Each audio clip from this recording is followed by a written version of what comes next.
இன்றைக்கி கேசரி கரெக்டான மெஷர்மெண்ட்டோட எப்படி செய்கிறதுன்னு பார்க்கலாம்.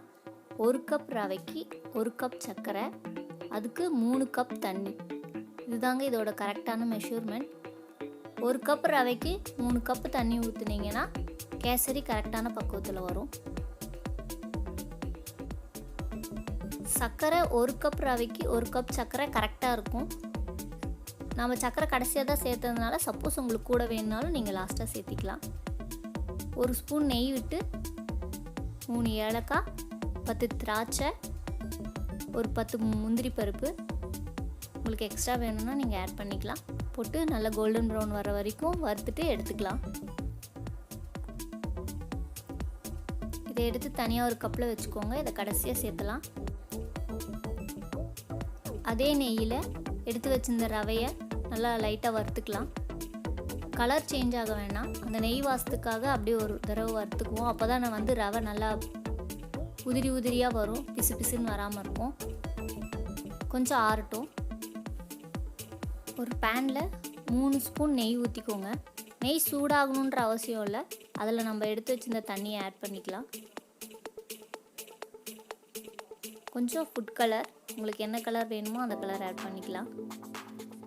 நல்லா கலக்கி விட்டுறலாம், அந்த கலர் ஃபுல்லாக நல்லா மிக்ஸ் ஆகிற மாதிரி.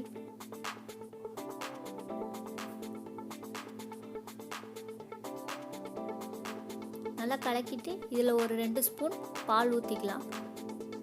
பால் ஊற்றுறப்ப அதோட டேஸ்ட் இன்னும் கொஞ்சம் நல்லா தித்திப்பாக இருக்கும். நல்லா கொதிக்கணும். கொதிக்கிறதுக்கு முன்னாடி ரவை போட வேண்டாம். நல்லா கொதிச்ச வேட்டி அங்கே வறுத்து வச்சுருக்க ரவையை கொஞ்சம் கொஞ்சமாக கொட்டி நல்லா கிளறிக்கலாம், கட்டி விடாமல்.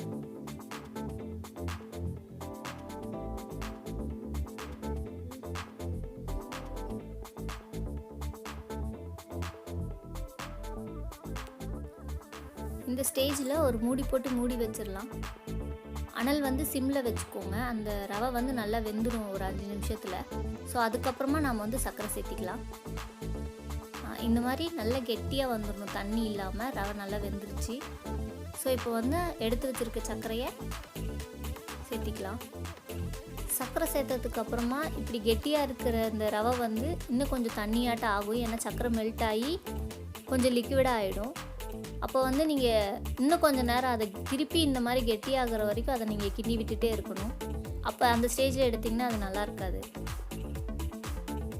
பாருங்க, முன்னை விட கொஞ்சம் லிக்விட் ஆகிடுச்சு. ஒரு 5 நிமிஷத்தில் கெட்டியாகிடும். ஒரு 5 நிமிஷம் இப்படியே கிளறிட்டு இருக்கலாம். கெட்டியாகிடுச்சு. இதில் கொஞ்சம் ஏலக்காய் பொடி, அப்புறம் வறுத்து வச்ச முந்திரி திராட்சை மிக்ஸ் பண்ணி நல்லா கிளறி விட்டுருங்க.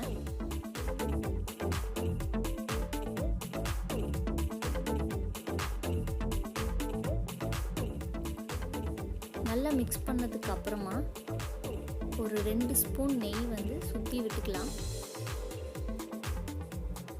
சுற்றி விட்டுட்டு ஒரு மூடி போட்டு மூடி வச்சுருங்க. ஒரு 5 நிமிஷம் கழித்து அதை ஓப்பன் பண்ணி அந்த நெய் ஃபுல்லாக மிக்ஸ் பண்ணி விட்டு இறக்கிடலாம். நல்லா வாசமாக இருக்கும். லாஸ்ட்டாக அந்த மாதிரி நெய் விடுறப்ப அந்த கேசரியோட வாசம் நல்லாயிருக்கும். நெய் ஃபுல்லாக மெல்ட் ஆகிடுச்சு. ஸோ இப்போ நல்லா மிக்ஸ் பண்ணிக்கலாம்.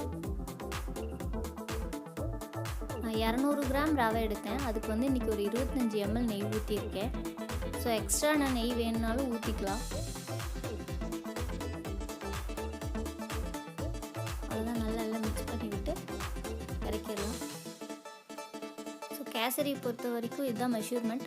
1 கப் ரவை எடுத்திங்கன்னா 3 கப் தண்ணி, 1 கப்பு சர்க்கரை. எந்த கப்பில் எடுக்கிறீங்களோ அதில் பொறுத்து வரும். கண்டிப்பாக கரெக்டாக வரும். ட்ரை பண்ணி பாருங்கள்.